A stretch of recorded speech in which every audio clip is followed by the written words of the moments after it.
Bonjour à tous et bienvenue dans cette nouvelle vidéo. On se retrouve aujourd'hui pour le premier objectif de la saison, le Trail du Ventoux.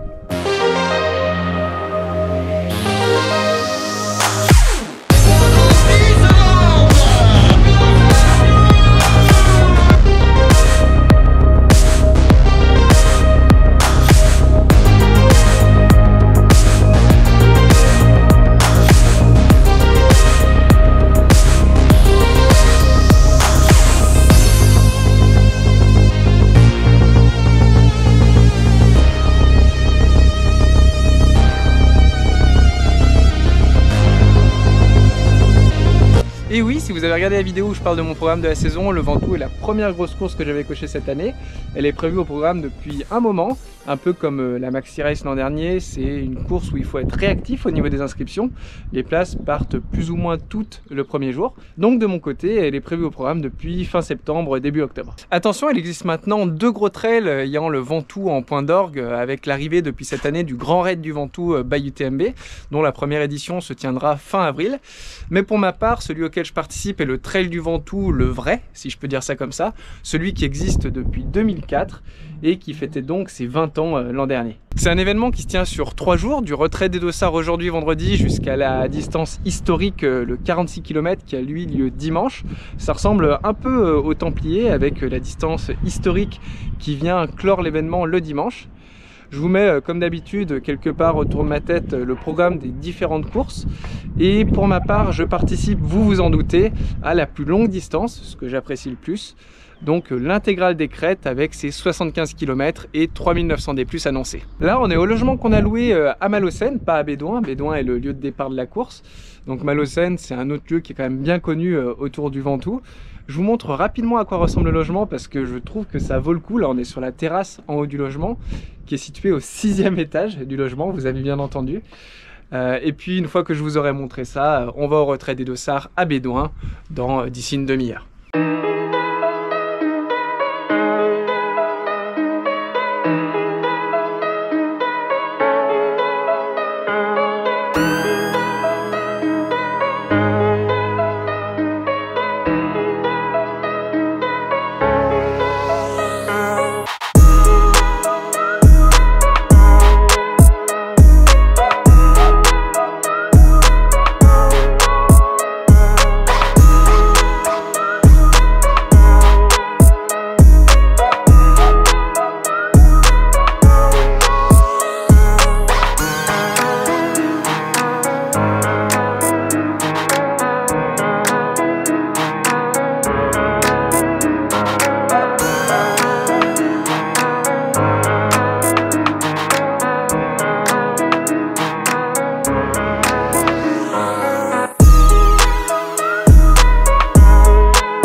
Et hop, voilà, comme vous voyez tout est prêt, il n'y a plus qu'à tout mettre dans le sac et puis à aller se coucher parce que après demain départ à 4h45, donc nous ici à Malaucène on est à peu près à 20 minutes du départ à Bédouin, plus le temps de déjeuner, le temps de s'échauffer là-bas, s'habiller, enfin tout le bazar, on va dire réveil autour de 2h45, 3h du matin. Donc vous connaissez mes problèmes de sommeil, je vais essayer de faire en sorte de dormir quelques heures quand même. Donc voilà, mettre tout ça dans le sac et puis ensuite se reposer avant d'aller découvrir ce Mont Ventoux, Géant de Provence, Mont Chauve, il a plusieurs surnoms. C'est la première fois pour moi ici, je suis jamais venu, que ce soit pour le côté vélo ou pour le côté trail. Donc j'ai hâte de découvrir tout ça. On aura peut-être un peu de neige demain, j'ai eu l'impression de voir qu'il y avait de la neige au sommet, on verra ça.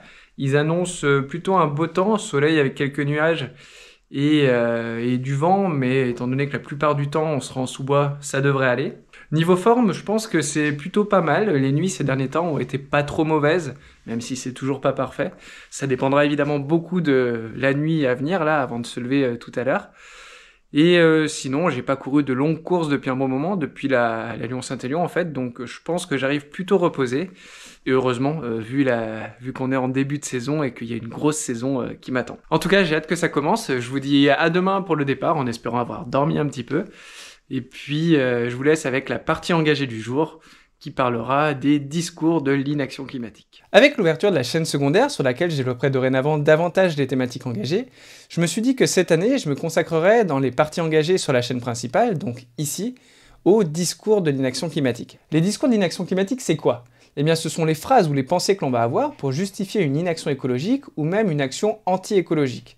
On les retrouve de partout, chez tout le monde, de l'homme politique ou du patron de multinationale jusqu'aux citoyens lambda comme vous et moi, que ce soit de manière consciente ou inconsciente. Attention, ces processus oraux ou mentaux sont à différencier du climato-scepticisme. Le climato-sceptique, c'est celui qui ne croit pas au dérèglement climatique ou à l'origine anthropique de celui-ci. Il nie son existence et ou la responsabilité de l'homme et ou ses conséquences, malgré le consensus scientifique à ce sujet.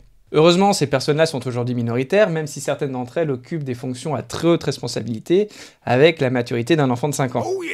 On va essayer de les oublier un moment, ceux-là, tout en gardant dans un coin de la tête que beaucoup de ces discours de l'inaction climatique qu'on va voir sont souvent utilisés comme arguments fallacieux par les climato-sceptiques, comme par exemple lors de déclarations politiques ou encore dans les médias. Mais moi, ce qui m'intéresse, ce ne sont pas ces gens-là, qu'ils soient réellement climato-sceptiques ou non d'ailleurs, parce qu'on peut se poser la question, est-ce qu'un Elon Musk, par exemple, est vraiment climato-sceptique, comme le démontrent ses tweets et ses déclarations toutes plus abracadabrantes les unes que les autres, ou est-ce qu'il choisit d'avoir un discours climato-sceptique pour rassurer la masse désinformée, semer le doute, ralentir la transition vers des modes de vie plus responsables et pouvoir continuer ses business tranquillou.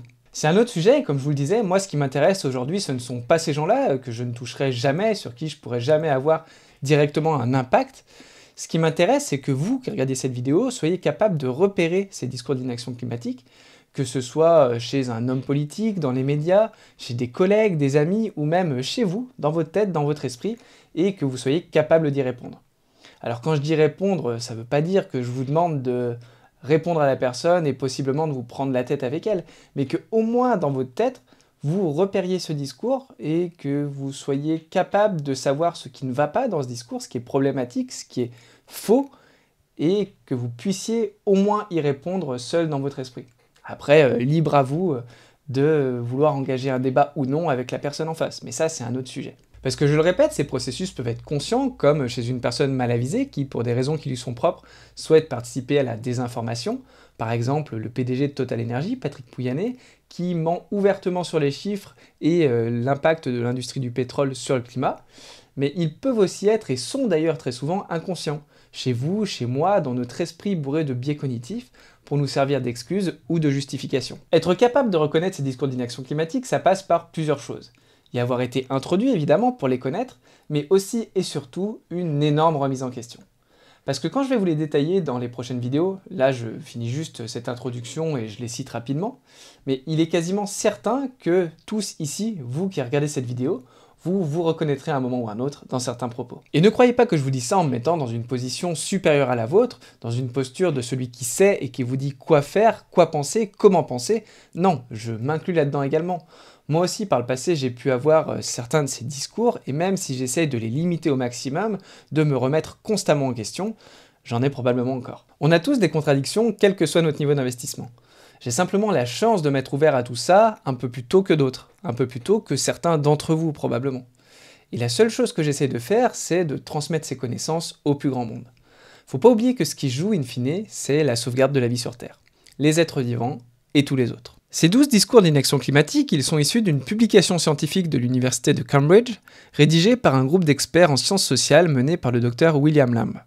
Cet article date de 2020 et je vous le mets évidemment en description si vous souhaitez le lire. C'est assez court, donc je vous le conseille, mais il faut comprendre l'anglais. Le Dr Lamb et son équipe se sont donc amusés à identifier les discours menant au climate delay, grossièrement traduit en français en inaction climatique. Ces discours, ils ne les inventent pas, la plupart avaient été déjà préalablement identifiés dans de précédentes publications scientifiques, qu'ils citent évidemment. Je ne vous les mets pas toutes, mais vous pouvez les retrouver dans les références de l'article. Ce qu'il fait en revanche, c'est qu'il les définit plus précisément et les classe dans une sorte de schéma circulaire. Il les sépare tout d'abord en 4 catégories que voici. Redirect responsibilities, c'est-à-dire rediriger les responsabilités ailleurs, une autre personne, un autre pays, une autre culture, peu importe. Push non-transformative solutions, promouvoir des solutions non transformatrices, le technosolutionnisme, ne pas vouloir faire de gros changements structurels, etc. Emphasize the downsides, ou se concentrer sur les inconvénients, ne parler que des coûts éventuels pour la société à court terme, en omettant les conséquences bien plus importantes du dérèglement climatique. Et enfin, surrender, se rendre, abandonner, capituler parce que la montagne à gravir nous semble trop haute. Pourquoi agir si tout est déjà foutu ? Il ajoute ensuite une seconde section à ce schéma et insère les 12 discours dans chacune de ces catégories. Je vous les cite juste aujourd'hui, on les détaillera et y répondra évidemment parce que c'est le but, les prochaines fois. Dans la première section, rediriger les responsabilités, l'individualisme, le whataboutisme et ce qu'ils appellent en anglais l'excuse du freerider, l'argument compétitif. Dans la seconde, promouvoir des solutions non transformatrices, l'optimisme technologique, les beaux discours, faire confiance à l'amélioration énergétique de nos carburants fossiles, et no sticks, just carrots, littéralement pas de bâton, juste la carotte. Ce qui sous-entend qu'il ne faut pas de mesures restrictives dans nos modes de vie si l'on veut que les gens les adoptent. Troisième section, se concentrer sur les inconvénients, le perfectionnisme politique, l'appel à la justice sociale et l'appel au bien-être des populations. Enfin, quatrième et dernière section, surrender, le doomisme ou catastrophisme, et l'argument selon lequel l'homme dans sa nature n'est pas fait pour changer et ne changera donc tout simplement pas. Voilà pour cette introduction aux 12 discours d'inaction climatique, je suis conscient que ça fait beaucoup d'un coup, mais on détaillera et répondra à tout ça dans les prochaines vidéos. Et maintenant, retour au Ventoux. Voilà, je suis à Bédouin devant le portail qui s'ouvrira tout à l'heure pour le départ. Départ dans une demi-heure. Allez, j'essaie d'aller à un endroit où il y a un petit peu plus de lumière. J'ai eu le temps de courir un peu là pour m'échauffer. J'ai réussi à somnoler un peu cette nuit. En tout cas, j'ai pas vu toutes les heures passer entre 22h et 2h du matin, donc c'est signe que j'ai dormi un peu et je me sens plutôt bien là.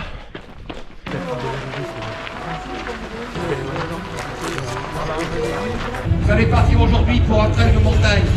Vous allez partir ici dans la plaine avec des conditions provençales, à Aurel, là-bas sur le plateau d'Albion. Vous aurez à ce moment-là un mi-parcours. Vous aurez le premier ravitaillement. Est-ce que vous êtes là pour cette édition 2025, le trail du Ventoux? Levez-moi les bras s'il vous plaît. Allez, ce trail qui va lancer la saison 2025 du trail ici en France et même en Europe. Allez, ça monte, c'est le lancement de la saison, c'est au Ventoux. Et pendant 10 secondes 5, 4, 3, 2,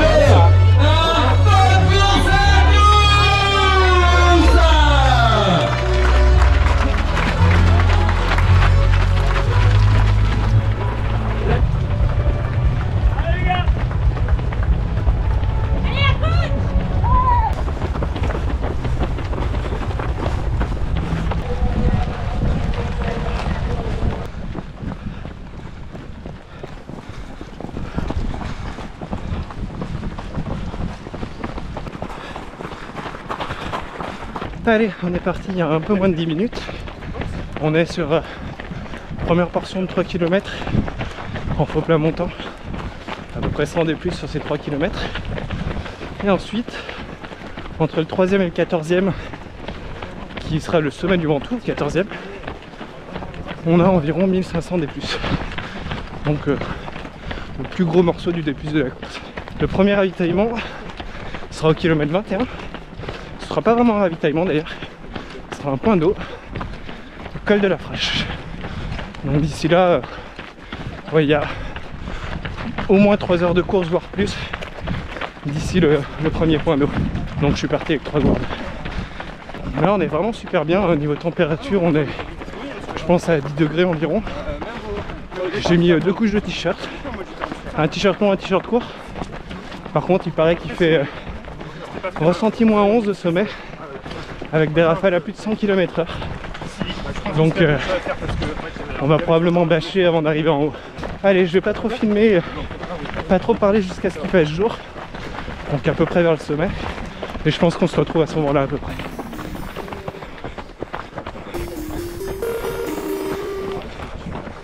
Allez, ça y est, on arrive dans le combe de Malaval. Et on va attaquer la très longue montée. À toutes.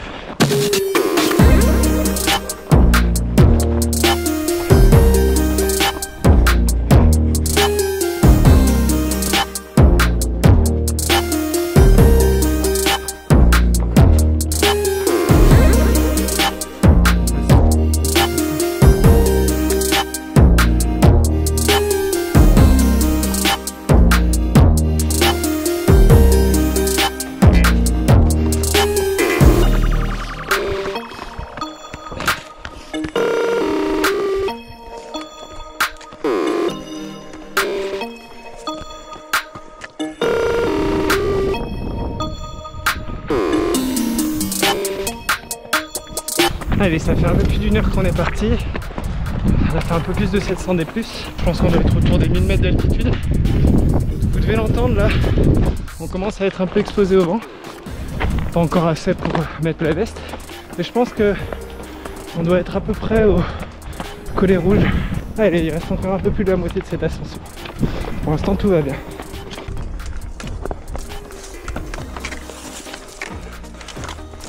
Allez, on approche des 1400-1500 mètres d'altitude. Il y a déjà beaucoup de vent. J'ai sorti le tour de cou déjà. Je sais pas trop si je pourrais vous parler au sommet avec le vent qu'il y a. Donc peut-être que je vous parlerai du Ventoux, de la chapelle qu'on va croiser, etc. après avoir traversé la crête. Allez, il y avait une petite portion roulante là. J'ai pu mettre la veste, comme ça ce sera fait avant le sommet. Je profite qu'il y a un peu moins de vent pour vous parler un peu. S'il y a un truc qui m'inquiète sur ce trail, c'est la dernière descente qui va être longue et qui va être technique, hein. Là la montée, il y a des cailloux de partout. Il va falloir que je fasse attention à mes petites chevilles. Allez, on est à quasi 1200 des plus. Il reste 400 d'ici le sommet. Point culminant du massif des monts du Vaucluse. Parce que je ne l'ai pas dit, on est dans le Vaucluse, région PACA. Massif préalpin qui est situé entre le massif des Baronnies au nord et le massif Luberon, je crois, au sud. Et donc ce géant de Provence, ce mont Chauve, c'est le sommet de ces monts du Vaucluse.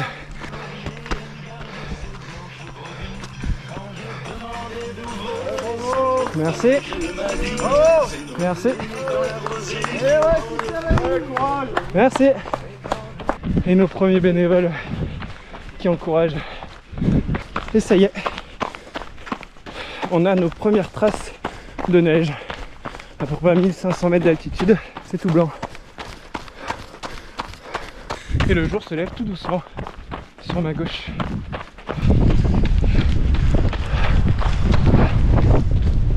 Non seulement c'est enneigé, mais avec le vent, c'est verglacé par terre.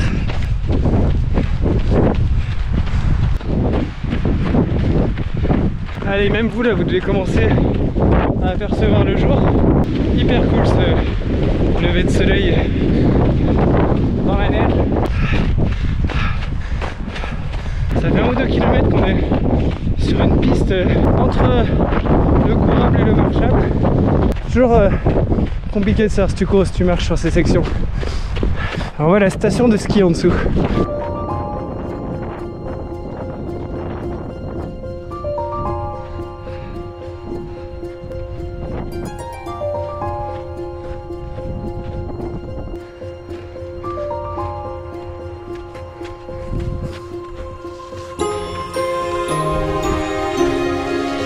Et ce mont Ventoux, donc, qu'on surnomme le mont Chauve, parce que très grosse partie de l'ascension, plus grosse partie, on est en sous-bois, en forêt.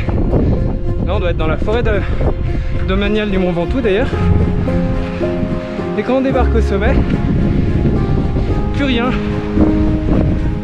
plus d'arbres. C'est un peu une coupe à la Zidane 98 quoi.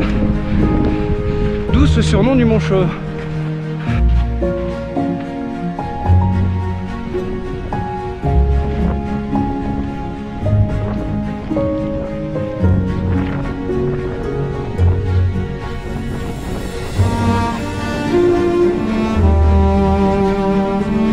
Et on aperçoit en fond l'antenne qui est située en haut du Ventoux. Il y a un observatoire en fait qui a été construit à la fin du 19e siècle, observatoire de météorologie nationale. Et ils ont rajouté à cet observatoire, 1966 je crois, une tour d'un peu plus de 40 mètres pour la télédiffusion. Et celle-ci, je crois qu'elle s'occupe des chaînes de la TNT. Donc voilà, c'est à ça que sert cette grosse antenne qu'on voit là-bas. Ce mont Ventoux sur lequel on a retrouvé des traces de la préhistoire quoi. On sait que déjà les hommes ou leurs ancêtres été monté ici à la préhistoire. Mais la première ascension répertoriée, c'est celle d'un poète, Pétrarque, le 26 avril 1336. Et il fait partie de ceux qui ont donné son nom au Mont Ventoux. Il y a plusieurs racines dans Mont Ventoux. Racines latines, racines occitanes. Je vous passerai les noms parce que je les ai pas retenus totalement et je vais les écorcher. Mais les spécialistes estiment que dans ces anciennes langues, anciens dialectes, ça signifie Mont Venteux. Ou alors le mont qu'on voit de loin, vu que c'est le seul sommet très haut aux alentours. C'est un de Géant de Provence d'ailleurs. Ça se voit bien là. Ah oui, je vous ai pas donné l'altitude. 1910 mètres d'altitude. C'est trop beau.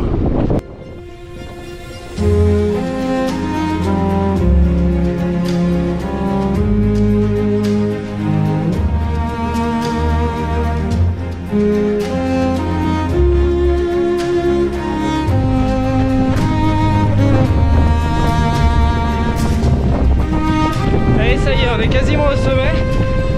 On vient de passer un passage qui était très exposé au vent. On les a sentis, hein, les rafales à 100 km/h. Apparemment c'est ressenti moins 11. J'ai pas si froid, mais j'ai quand même sorti les gants. On va essayer de pas perdre la caquette là-haut.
Et le sommet.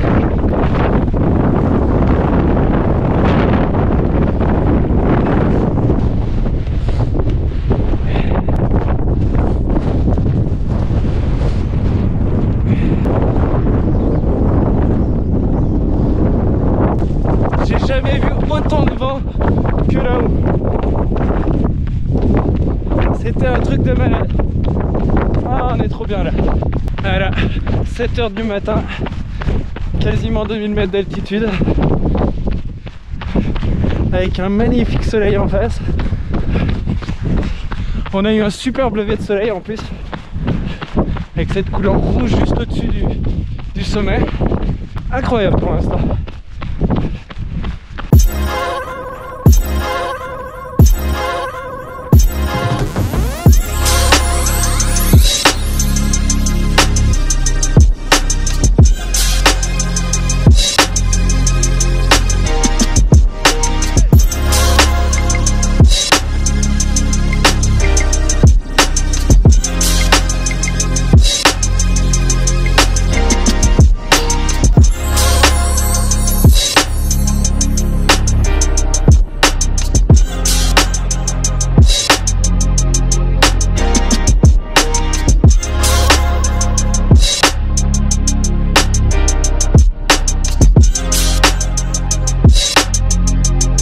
On a fait le plus gros de la traversée sur l'arête, sur la partie sommitale. C'est officiel, j'ai jamais vu autant de vent de ma vie. On a passé un lieu qui porte très bien son nom, le col des tempêtes. Là on doit être autour du pas de la Frache avant d'arriver dans environ 2 km au point col de la Frache. Et on est de retour un peu dans la végétation. Ça fait du bien, hein. J'ai tout le côté droit du visage, l'oreille droite, qui ont été martyrisés par le vent. C'était rigolo 2 minutes, mais après c'était un peu long. Belle expérience. Et par contre je remarque que j'ai pas vu la chapelle Sainte-Croix. Chapelle qui a été construite au sommet du Ventoux au 15e siècle et qui servait à la fin du Moyen-Âge de lieu de prière, de demande de protection divine contre la peste. Elle a survécu au siècle, elle a été détruite, reconstruite, etc. Même survécu à la Première Guerre mondiale, elle a été entièrement reconstruite après en chapelle moderne à la fin du XXe siècle. Elle a même servi d'abri à ceux qui construisaient l'observatoire dont je vous parlais tout à l'heure à la fin du 19e.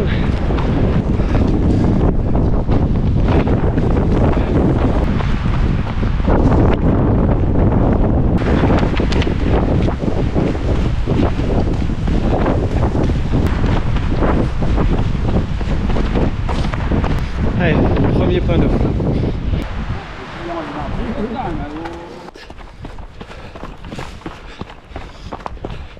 Allez, je me suis arrêté 3 minutes. J'ai pu réajuster un peu ce qui allait pas là. J'ai enlevé les gants, j'ai pu resserrer mes bâtons derrière qui ballottaient depuis tout à l'heure. Reprendre un peu à boire. Là on a 18 bornes jusqu'au ravito à Aurel, tout en bas, tout à l'est du Ventoux. On redescend par la face nord, puis après on va aller vers l'est. C'est marrant, de ce côté il y a quasiment pas de neige par rapport à là où on est monté de l'autre côté.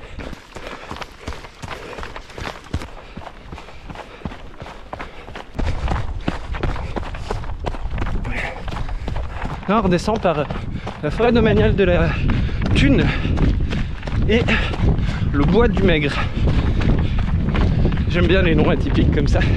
Plein de petits virages d'abord pour commencer sur la face nord comme je disais. Plus de vent là, ça fait tellement du bien.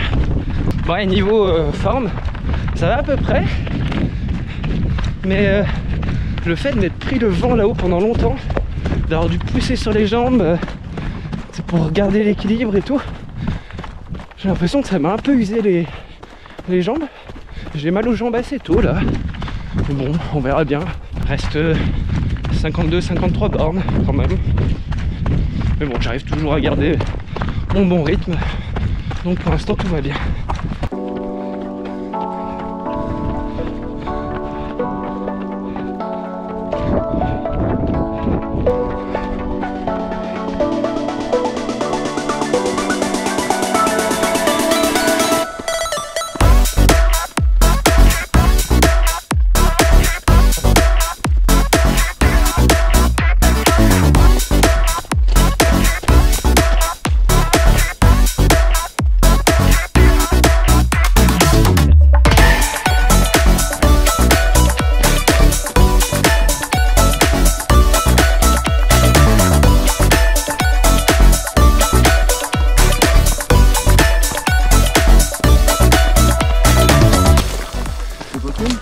Ouais, mais quand tu trouveras un coin, t'inquiète. Ok, merci.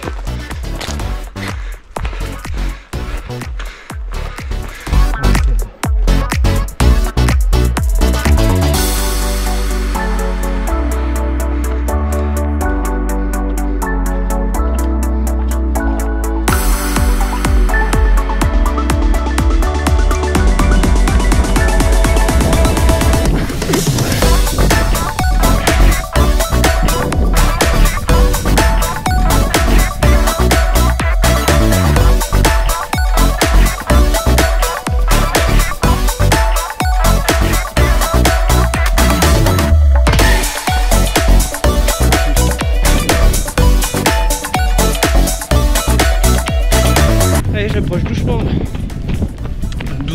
doucement, j'approche doucement du 30e, pas loin des 2000 D+, non plus. Et la première partie de descente est vraiment très cool, hein. Loin d'être aussi technique que la montée de l'autre côté, pas de neige, pas trop pentu. Franchement ça se courait super bien. On a eu une remontée assez raide de 100 D+ au milieu. Mais sinon, là ça déroule bien. Dans mes meilleures estimations, j'avais prévu 5h15 à Aurel. Là c'est dans le borne avec un peu de D+, mais ouais, on va voir. Et mes jambes se sont un peu décrispées depuis là-haut, ça va un peu mieux.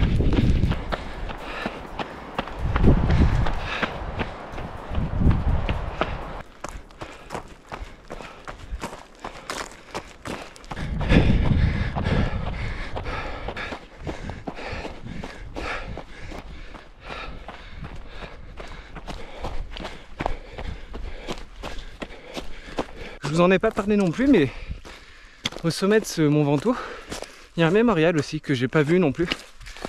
Mémorial pour un coureur cycliste des années 60, Tom Simpson, je crois que c'est son nom, qui avait notamment été champion du monde sur route et qui est décédé en 67, je crois que c'est l'année, sur les routes de Tour de France, dans la montée du Ventoux. Alors il s'est avéré ensuite que, alors déjà à cette époque, ils n'avaient pas le droit au ravitaillement en eau. Ça a été autorisé l'année d'après, je crois, notamment suite à ce décès. Et il s'avère ensuite que bon, le gars était en déshydratation complète, fatigue extrême, et qu'en fait il était sous dopage. Et ça a fait un grand boom dans le monde du cyclisme. Et c'est un peu à partir de cet événement que la lutte anti-dopage a vraiment commencé, qu'on s'est rendu compte à quel point c'était néfaste pour la santé des coureurs. Et voilà, il y a un mémorial à son nom là-haut. Coureur britannique, je crois.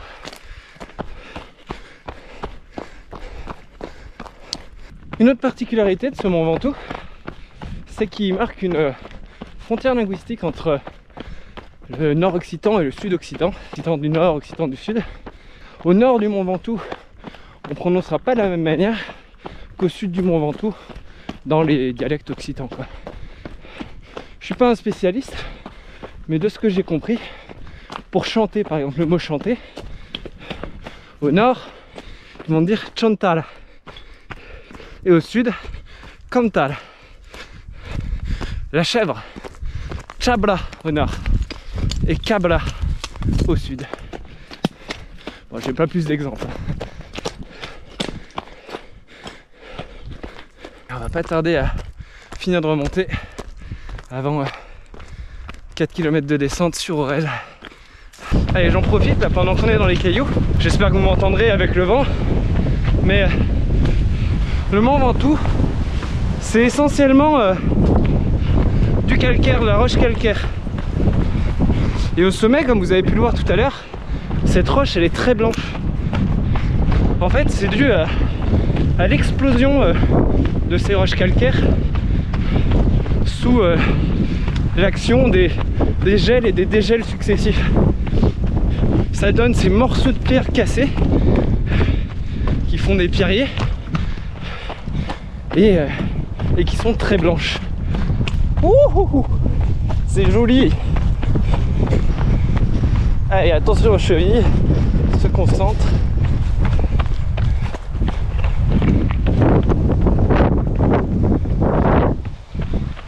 Et en tant que grand amoureux des noms de communes, villages, lieux-dits, etc., sachez que là, dans cette redescente vers Aurel, on passe juste à côté d'un lieu-dit répondant au doux nom de Les Crottes.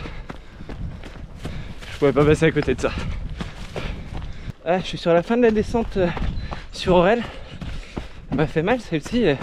Tout allait très bien jusqu'à avant cette descente et là elle était plus pentue, un peu plus technique. Et j'ai des douleurs en bas du dos qui est apparu. Et surtout des vraiment douleurs très gênantes au niveau de l'aine, des adducteurs. Un peu comme sur la Saint-Élion 2023. Bon, c'est surtout dans les descentes donc après ça va remonter, ça devrait aller mieux. Mais c'est chiant. Je sais pas d'où ça vient. Je sais pas pourquoi. Ça va aller, hein. On va faire avec. Et ça me fait penser, là aussi je viens de voir un militaire qui fait le bénévole apparemment pour laisser passer les coureurs quand on traverse les routes. Ça me fait penser donc qu'il y a eu un maquis ici aussi. Ça rappelle la trace des maquisards avec le maquis de l'Ain. Et ici c'était le maquis du Ventoux qui a résisté pendant la Seconde Guerre mondiale. Notamment eu une grosse attaque de l'armée allemande qui a créé de gros dégâts dans les rangs du maquis. Et en autre fait d'armes important, après le débarquement de Provence, donc il y a eu le débarquement normal, 6 juin 1944 en France, puis débarquement de Provence, donc les troupes alliées qui sont descendues et qui sont venues libérer la Provence, 15 août 1944. Et je crois qu'entre le 15 et le 18, le maquis du Ventoux a joué un rôle assez important pour empêcher la fuite de l'armée allemande face à ces troupes alliées. Et ils ont donc aidé à libérer la France.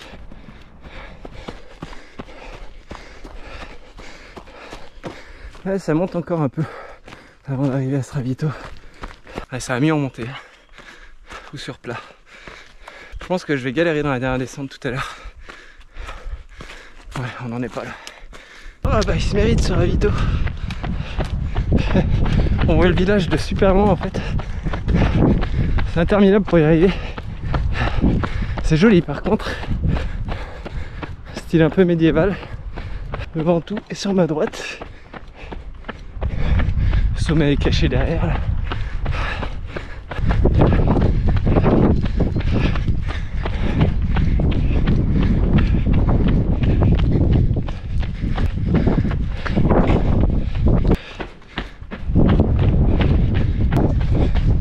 Trop beau.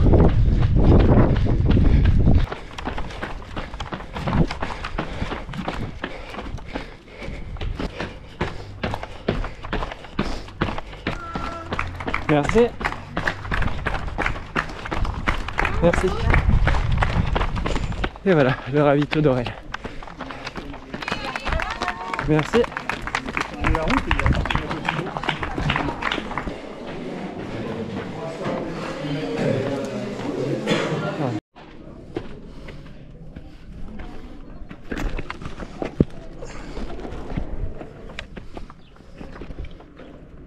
Sortie de ravito atypique. Allez, là donc on va terminer une boucle et repasser au col de la Fraîche. Donc grosso modo cette section c'est 9 km, 800 D+, 200 D-. Donc on retourne au point d'eau qu'on a eu tout à l'heure. Il a annoncé km 48 mais je suis arrivé à 40,2 au lieu de 39 à Aurel. Donc on va dire vers 50 à la Fraîche. Il y a moyen que ce soit un peu plus long le parcours.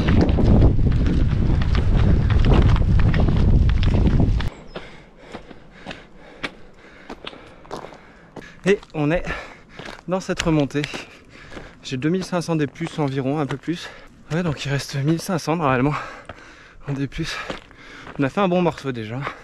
Un autre truc dont je voulais vous parler par rapport au Ventoux, il pleut beaucoup sur ce mont, particulièrement au printemps et à l'automne.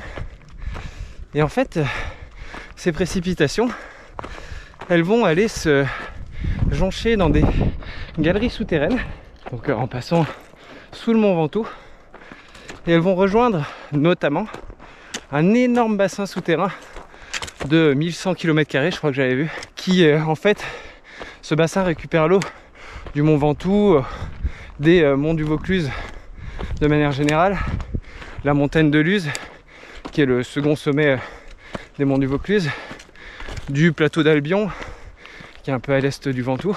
Ça forme donc un énorme bassin souterrain et ça ressort entre autres à la fontaine du Vaucluse, au niveau de la commune Fontaine de Vaucluse qui est au sud du mont Ventoux. Et cette sortie d'eau, je sais plus comment ils appellent ça, c'est la plus grande de France et je crois la 5e plus grande ou la 4e plus grande au monde. Donc c'est vraiment une merveille naturelle. Et c'est d'ailleurs à cet endroit là que prend sa source la Sorgue, une rivière française qui après se sépare en deux bras, puis de multiples bras, avant de se rejoindre de nouveau, se jeter dans une autre rivière, j'ai oublié le nom, qui elle-même se jettera dans le Rhône. J'ai chaud là, habillé comme ça. Je me dis qu'il va y avoir de nouveau du vent en haut, mais à deux doigts de faire une antenne Krupica. Et donc oui, il y a cet endroit Fontaine de Vaucluse, mais il y a aussi une autre exurgence, excavation, je sais plus. Pour un fils de prof de français, c'est moche. Qui est au niveau de Gros Eaux.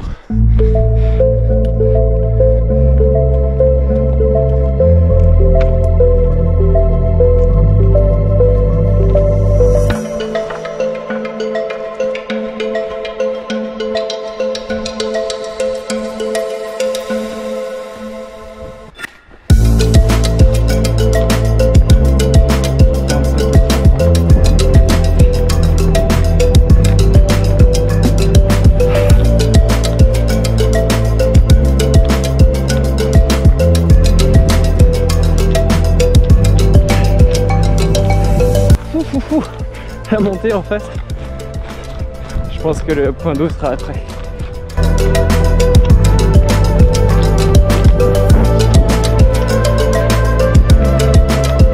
Allez, 49 km 15 et on est de retour au col de la Frache. Toujours avec un peu de retard, c'était annoncé 48. Allez, je me suis arrêté 3 minutes le temps de remplir. Bon, maintenant il y a beaucoup plus de points d'eau et de ravito. Je crois que le prochain est dans 4 ou 5 bornes. Par contre on est de nouveau en haut, ça pèle de nouveau avec le vent. Je pense que je vais rebâcher.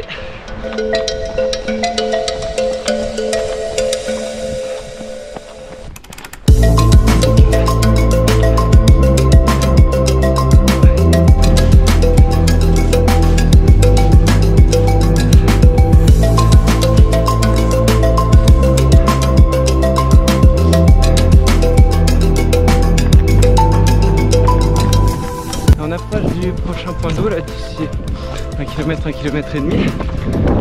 On vient de passer une sorte de draille là.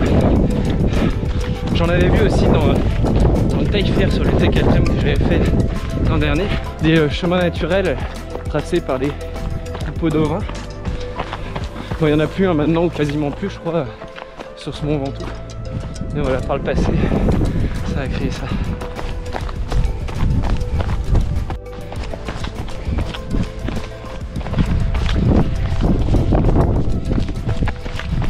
Allez, en contrebas, le ravito. Chalet Ménin, Chalet Reynard. Et de nouveau, là, c'est descente, je souffre. Dans les montées, ça va bien, mais dans la descente, c'est dur. Voilà. Pourquoi c'est boueux d'un coup?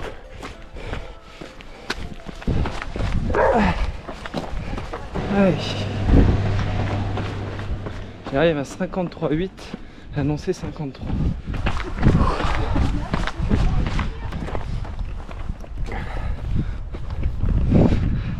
Voilà, je me suis assis une minute pour les jambes. Il y avait mon frère, c'est cool, lui il court le 46 demain. Il a pu me donner un peu de coca. Ils en ont pas mis sur la course, ça fait du bien un peu de sucre caféiné.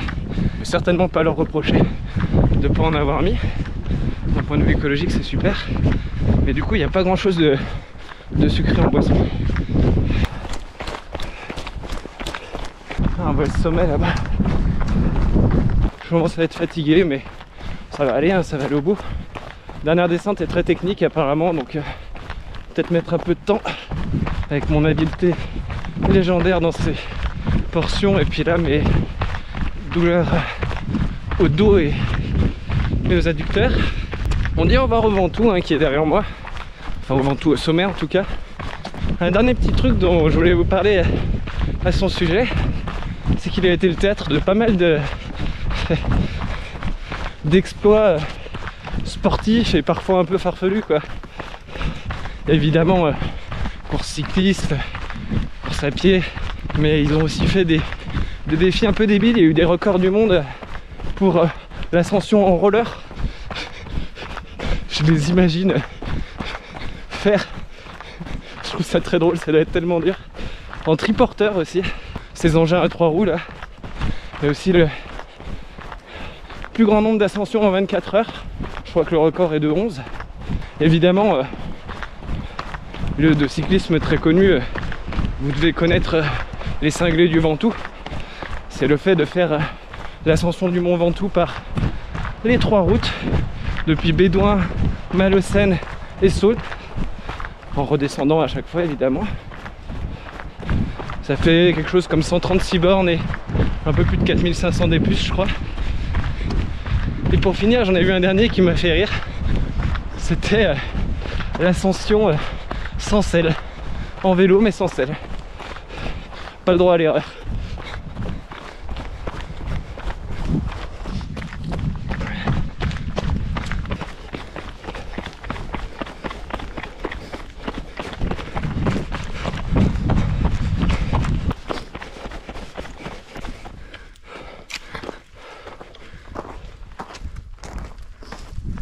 Ah, ça va tellement mieux en montée. Mais là j'ai pris un vrai coup de bambou. On a fait 2 km de descente et ça va pas au niveau des jambes. En fait je manque d'entraînement dans les descentes type trail. Et là j'ai les jambes fracassées quoi. En descente. Là on a rejoint le parcours du 64. Le seul des parcours je crois qui fait pas une boucle. Qui partait du Patelin au nord du Ventoux, qui fait une traversée nord-sud jusqu'à Bédouin à l'arrivée.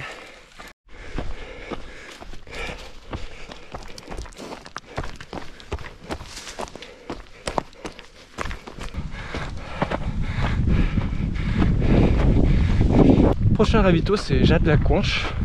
Il y a beaucoup de jas et de combes dans le coin. Les jas c'est des sortes de bergeries, petites fermes isolées. Et les combes c'est, je pense que c'est typiquement ça. Les vallées qui descendent de la montagne. Là on est dans une combe.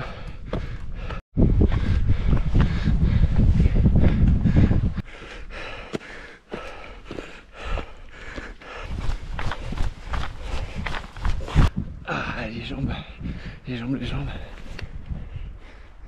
Ah bah on rejoint une course ici, je sais pas laquelle. Moi là j'arrive à 60.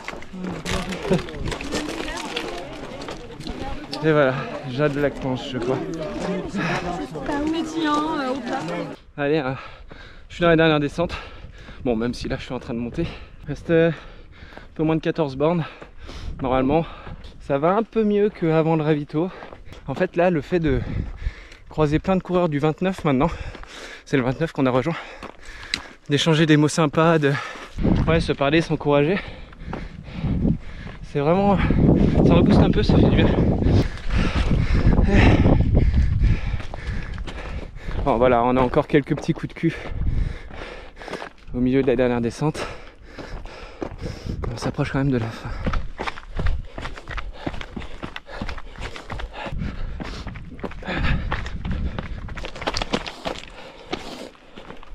Légèrement caillouteux. Ça c'est un jas ça par exemple. Jas des Landerneau. Voilà. Vous avez vu ce que c'était qu'un jas. Construction en pierre, ancienne, qui sert plus aujourd'hui je pense. Comme je disais, il n'y a pas l'air d'y avoir encore des troupeaux ici.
Allez, là cette fois-ci on est vraiment en train de bien redescendre. Merci. C'est technique, c'est pas facile. Mais je pense qu'il reste 2-3 km de technique comme ça. Et après il restera 3 km de la fin. Apparemment, le parcours c'est plus 73, 74 que 75.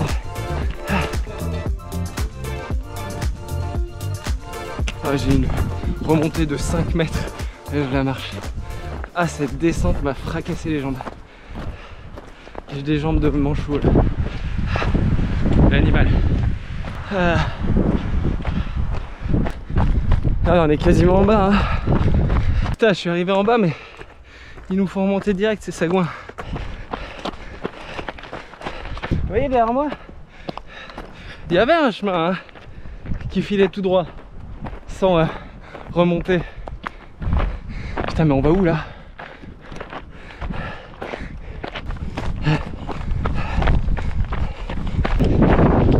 Dans les vignes. J'ai jamais été aussi content d'en voir. Ah, je suis à 72. Jusqu'au bout, ils nous mettent des petites montées. Ah, j'aurais douillé. Hein. Oui, je sors les lunettes. Je veux pas les avoir emportées pour rien. Je vais faire 1 km avec. Je mets des lunettes au moment où on passe. Oh, un peu de sombre quoi. Ah.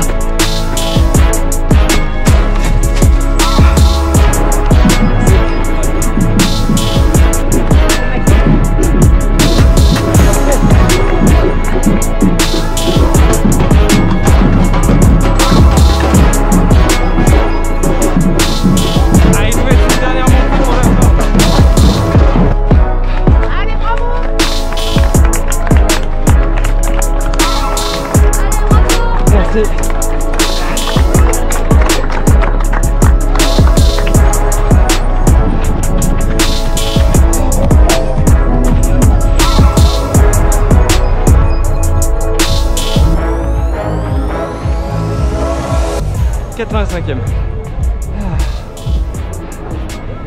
28e senior, 10h53. Comme d'hab, je me pose et je vous fais un débrief après. Allez, petit débrief, je suis arrivé il y a à peu près 1 heure maintenant. Franchement, c'était bien dur quand même pour un trail long de reprise, on va dire, puisque j'ai quand même fait le Winter Trail d'Alix. On oublie à chaque fois, comme toujours, à quel point ça fait mal. Après là pour le coup aujourd'hui, comme vous l'avez vu, j'ai eu mal assez tôt. Hein. Peut-être aussi parce que c'est le premier long de la saison, mais bon, ces douleurs au bas du dos, ça je pense que ça peut être lié au lit de la location. C'était un lit assez dur, enfin j'ai pas très bien dormi, mais ça c'est souvent le cas, mais j'étais pas dans une super position, donc je pense que ça peut venir de là. Mais par contre les adducteurs où j'ai encore eu très mal, je pense que c'est parce que je me suis trop crispé pour lutter contre le vent quand on était au sommet. Je vois pas trop d'autres explications. Et donc ça a été long, surtout cette longue redescente à la fin avec ces douleurs là. À part ça, c'était... En fait c'est un trail hyper mitigé surtout. Il y a des moments incroyables comme quand j'arrive dans la neige au sommet, au lever du soleil avec ce ciel rouge au-dessus de l'antenne en haut du Mont Ventoux dans un... Enfin voilà, dans un vent pas possible. J'ai jamais vécu ça de ma vie, je vous jure, c'était complètement fou. Au point de courir sur le côté et d'être... T'avais l'impression que t'allais t'envoler quoi. Plus l'arête après, c'était assez long ce vent. Mais c'était quand même un moment assez fou. Donc rien que pour ça, c'est trop cool d'avoir fait ce trail aujourd'hui. C'est une expérience dont je me souviendrai. Mais après par contre, j'avoue que niveau paysage, on est énormément en sous-bois. Au final on a eu beaucoup de nuages, sur la fin le soleil était plus présent donc c'était un petit peu plus agréable, mais on a eu beaucoup de nuages et beaucoup de sous-bois. C'est pas les trails que j'apprécie le plus niveau paysage, forcément hein, parce qu'on voit, on voit moins de choses.